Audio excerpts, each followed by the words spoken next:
అప్పుడు ఆయన, నీవు దేవునితోనూ మనుషులతోనూ పోరాడి గెలిచితివి గనుక ఇక మీదట నీ పేరు ఇశ్రాయేలే గాని యాకోబు అనబడదని చెప్పాను. ఇక్కడ ఏం మారిందంటే పేరు మారింది. ఏం మారిందమ్మా? పేరు మారింది. పేరులో ఏముంది అనుకుంటున్నారేమో.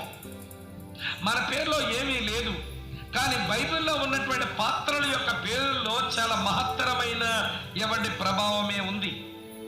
దేవుడు వారి భవిష్యత్తును ఉద్దేశించి వాళ్ళ జీవితాన్ని కూడా గమనించి పేర్లు మారుస్తుంటాడు. బైబిల్లో అబ్రామును కాస్త అబ్రహాముగా చేశాడు కదా, సారాయిని కాస్త సారాగా చేశాడు, యాకోబును కాస్త ఇశ్రాయేలుగా చేశాడు.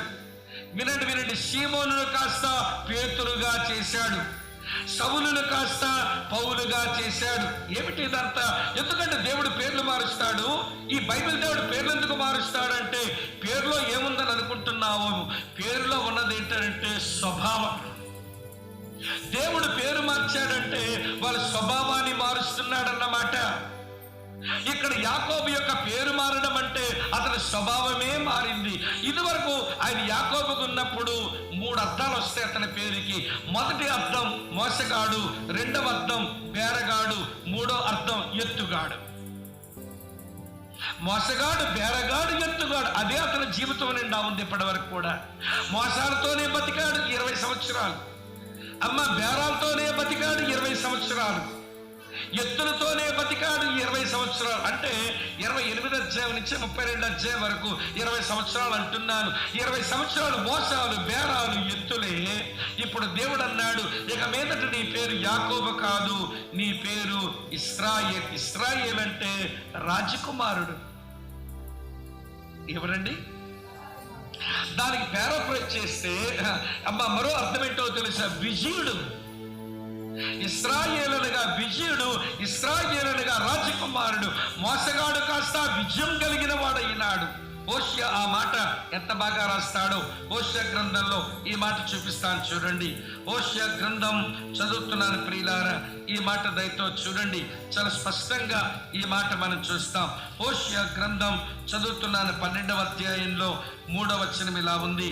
తల్లి గర్భమందు యాకోబు తన సహోదరుని మడివెను పట్టుకొనెను, మగసిరి గలవాడి అతను దేవునితో పోరాడెను, అతను దూతతో పోరాడి జయము పొందెను. అందుకే అతని పేరు ఏమైందట? చెప్పండి, ఏమైంది? ఇశ్రాయేలు అయ్యింది. అంటే వినండి, అంతవరకు మోసము, బేరము, ఎత్తులతో జీవించిన వాడు ఇప్పుడు రాజకుమారుడై అతను వినండి విజయం పొందిన వాడై ఇక్కడి నుంచి అతని జీవితంలో చూడండి మోసాలకు, బేరాలకు, ఎత్తులకు సమాప్తి పలికాడిక. అతని స్వభావంలో రాజకుమారులో టీవీగా ఉంటుంది. ఇక్కడి నుంచి అతని ఆలోచనలు, అతని పనులు భలే టీవీగా ఉంటాయి. అతని కార్యకలాపాలని చాలా గంభీరంగా ఉంటాయి. ఎత్తులో మోసాలు, బేరాలుతుండే వారు బిక్కు బిక్కుమంటూ ఉండాలి. కానీ రాజకుమారుడు విజయం పొందిన వాడు టీవీకి ఎట్లుంటాడో 33వ అధ్యాయం నుంచి వినండి, అతను చచ్చిపోయే వరకు ఒక టీవీగా బతకడం ఆయన మొదలు పెట్టాడు. ఇప్పుడు నా పాయింట్ ఏంటనంటే పేరు మారింది అనగా స్వభావం మారిందంటే ఇప్పుడు మన స్వభావం కూడా మారాలి. నేను ఒక మాట తరచు అంటుంటాను, యేసు ప్రభు నమ్మకమునుపు నీ స్వభావం ఎలాంటిదో నీకు తెలుసు. యేసు ప్రభు నమ్మిన తర్వాత నీ స్వభావాన్ని దేవుడు ఎలా మార్చాడో కూడా నీకు తెలిసినప్పుడు నీ మార్పు నీకే ఆశ్చర్యం కలిగించి నాలంటోడేంట్రా ఇలా మారిపోయాడు అనిపించాలి. నాలాంటి ఆడదేంటి ఇట్లా మారిపోయింది అనిపించాలి నీకు.